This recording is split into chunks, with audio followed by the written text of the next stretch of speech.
Is God real? Prove it to me. You don't have an answer for that. That's, going to be able to convince somebody else.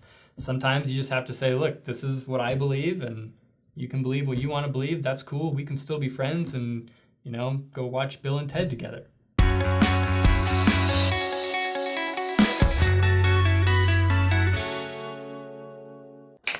Welcome back to another episode of Saints Unscripted with me, Taylor, and David.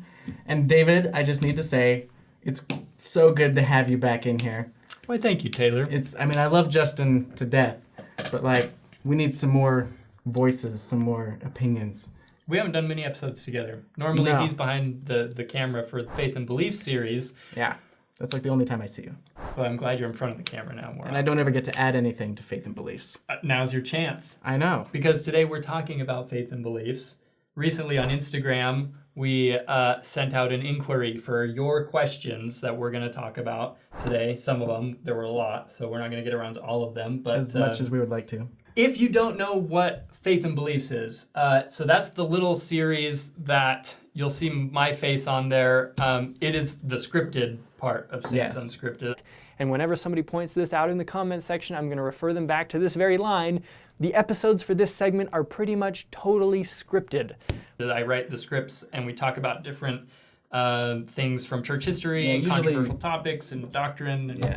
And usually really difficult questions or just the really cool fun facts. Yeah. That's basically... Two extremes. Yeah.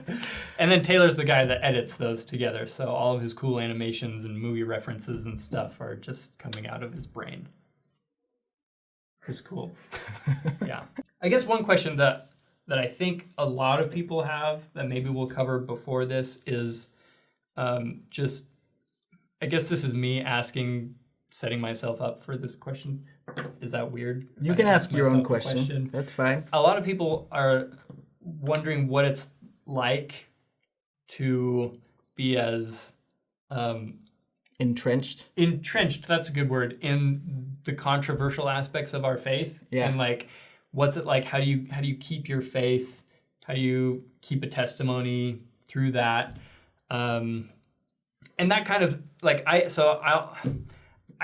I've kind of at this point heard it all. I feel like when it comes to accusations. You think against the church. There's nothing that somebody could say? I don't want to be arrogant. Obviously, they're pretty good, but they can be arrogant.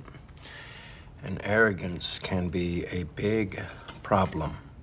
Maybe there's something, but as far as the main stuff, I've pretty much heard it all, I think. That's crazy. And that doesn't mean I'm an expert by any means on it all.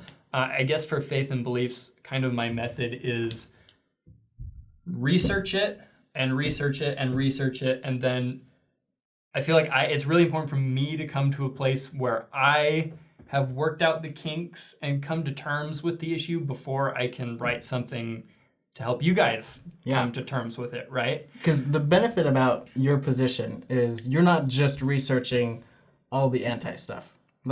You're addressing both sides of the issue. Because you need to know what the anti-argument is, and then you also need to know what the LDS argument is. So you're getting both sides of everything, which I think is a valuable thing to do for anyone researching.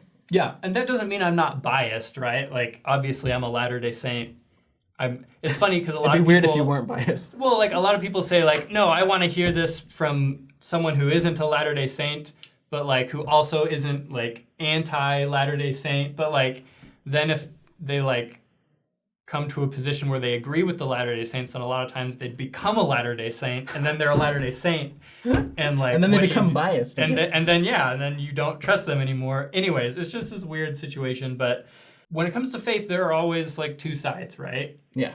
And people have had almost 200 years now to cook up any argument they can against the Book of Mormon or against our faith, which, happens to every faith as well. Like Protestants, are doing the same thing with Catholicism and vice versa. And so it's not anything that's unique to Latter-day Saints. And that's something you need to remember, when you're entrenched in this stuff, is that, yes, there are all of these arguments against the Latter-day Saint faith, But if you are like, okay, I'm done with this faith and I'm going to be a born-again Christian, you're just going to find a new set of things against the born-again Christians. And then you're like, okay, this is too overwhelming. I'm going to be a Catholic now. And then you find a whole other set of questions against Catholicism. So like it's a universal thing, but I think oftentimes as Latter-day Saints, we get so focused and defensive about our faith that we lose that wider perspective and we panic, right? Sheriff, this is no time to panic. This is the perfect time to panic. We freak out because we're like, oh my gosh, I didn't learn this in seminary. I didn't learn this in Sunday school. What do I do? Yeah. And what would your advice be? I mean, because watch Faith and Beliefs. There you go, watch Faith and Beliefs. But like a lot of, because like I kind of choose what I want to research and do these videos about, but you just kind of get this conveyor belt of information at you.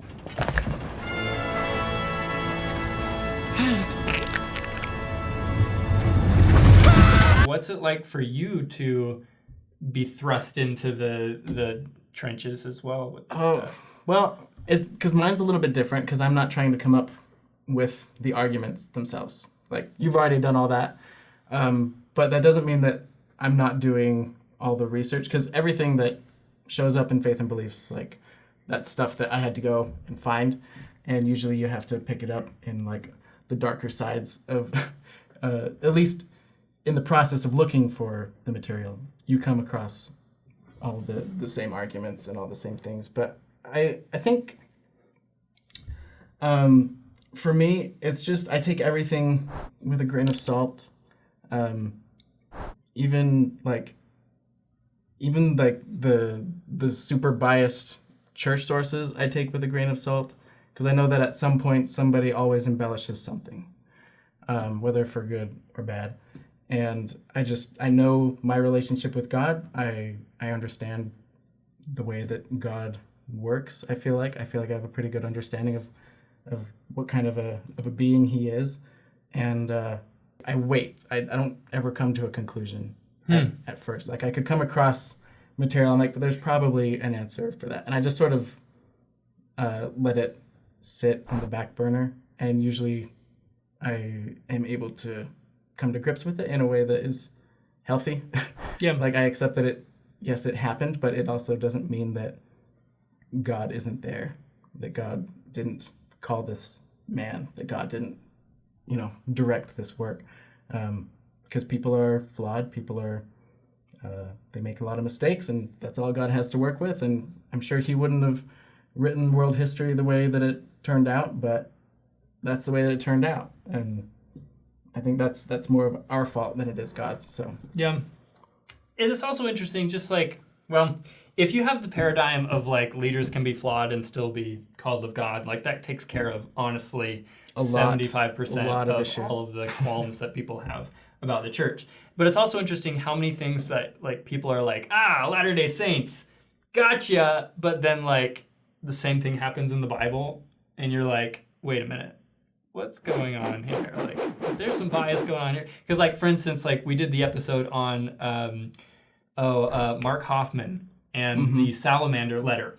right, And a lot of people were like, if Gordon B. Hinckley was a prophet of God, He would have been able to discern. Yeah, why didn't God tell him that the Salamander letter was a hoax?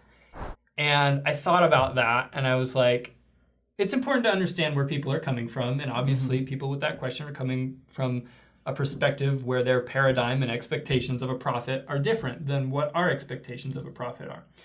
But then you think about, the Bible. You've got the prophet Jacob, right? And his 11 sons, and he should know his sons better than anyone. They come to him and they say, oh yeah, remember your son Joseph?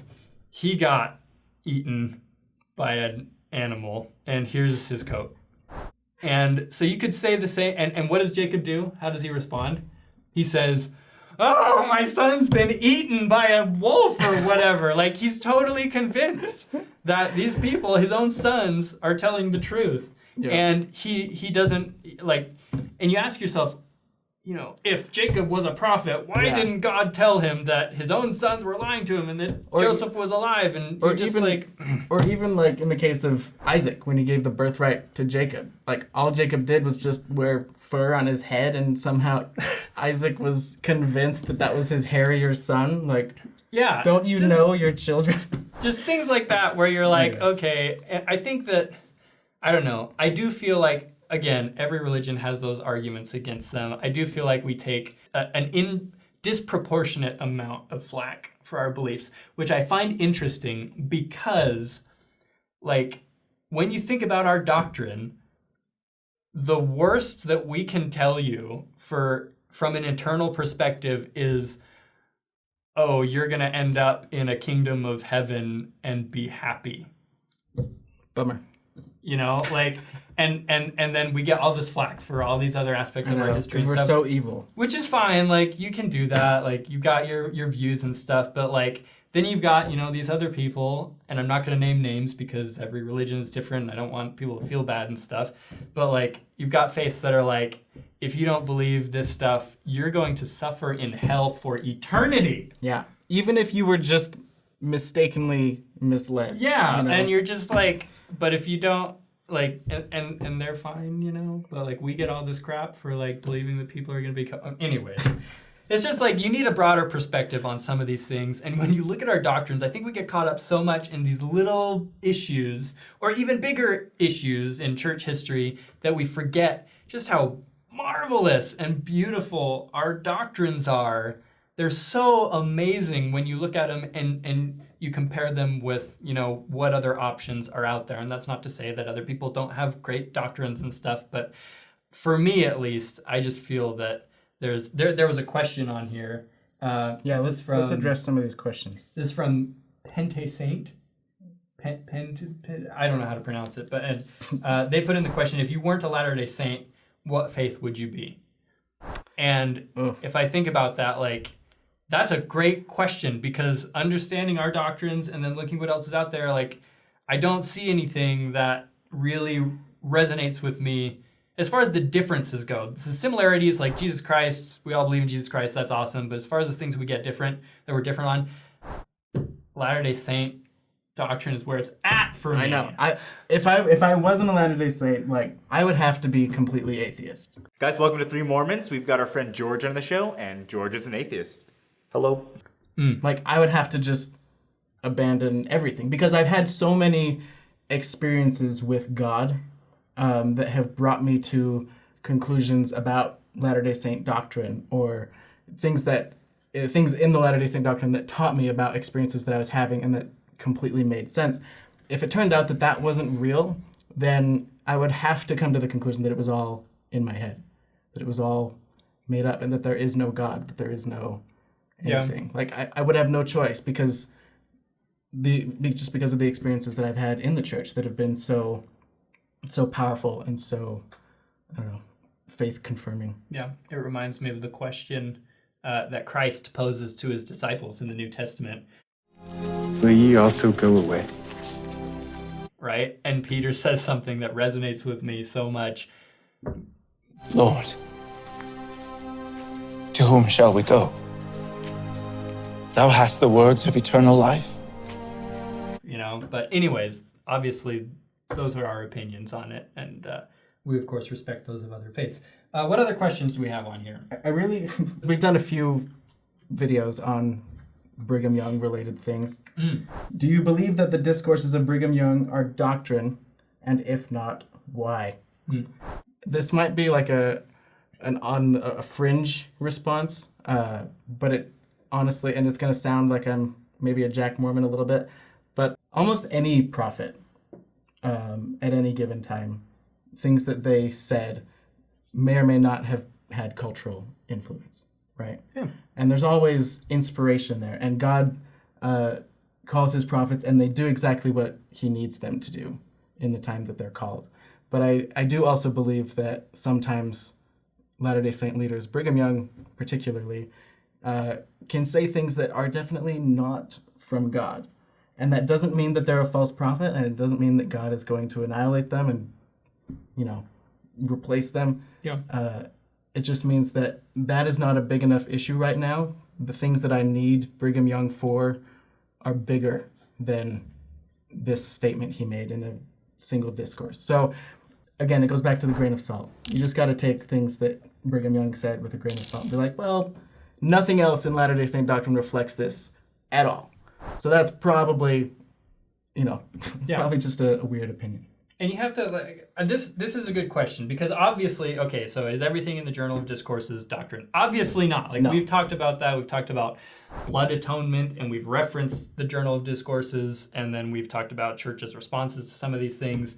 And I think the vast majority of it is doctrine, but we tend to not focus on the vast majority of it. We focus on the little things. The weird stuff. Yeah, the weird stuff that don't align with everything else, that noticeably don't align with everything else, which is why a lot of people just kind of shrug it off. But maybe antagonists have grabbed those things and are constantly throwing them up, in our faces, which is, you can do that.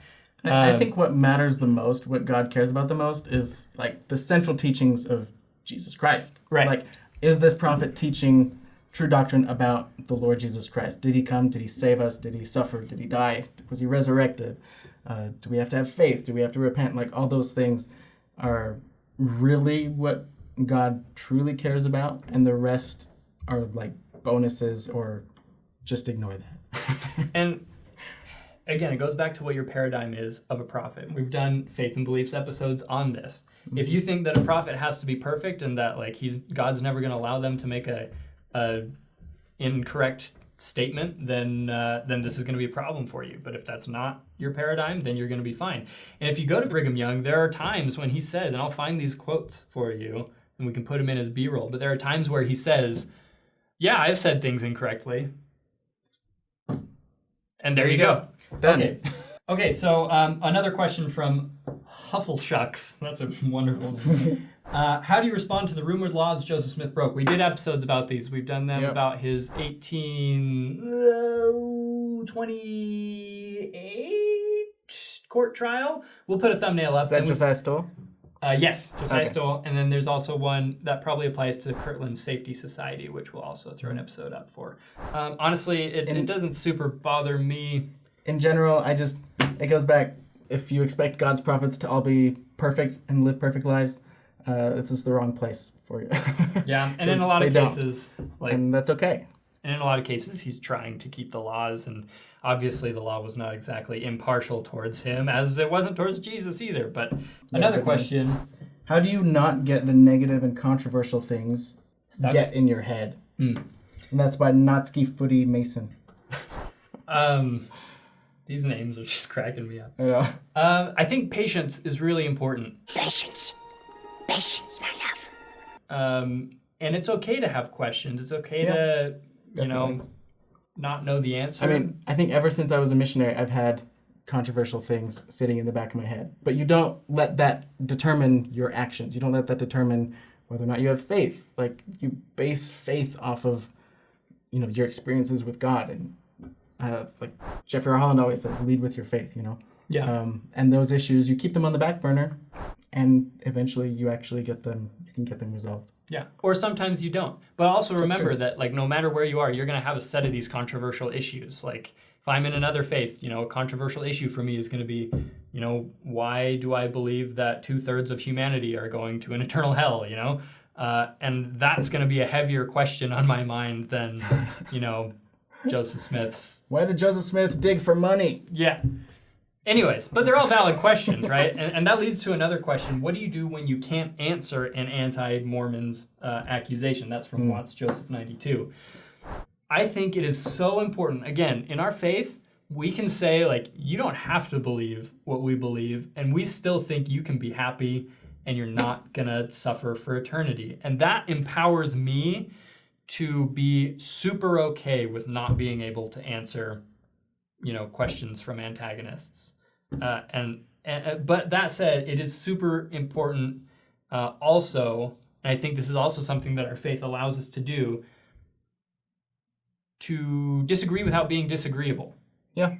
I think that's so important, and And I think when it comes to these like anti-Mormon accusations, just the phraseology of that is very us versus them, which I don't think we need. We need to avoid that, especially because if somebody is coming from a position of, I'm accusing you of something, they're not necessarily asking for understanding. They're putting you in a corner and seeing what you'll do. They're trying to make you realize that you were wrong. Right, exactly. And so that's not even an audience, like that's not your audience. That's not who you're wanting to, you know, preach of course you want to preach the gospel to everyone, but you want to preach it to people who are open-minded, right? Mm-hmm. So in those situations, just lead with what you know and call it to a close. Like you're under no obligation to answer their questions. Yeah, and if you don't have an answer, or if there isn't an answer, you can say that. There's no problem with that. And the fact is, when it comes to faith, that's gonna happen. Like that's unavoidable. Like, is God real? Prove it to me.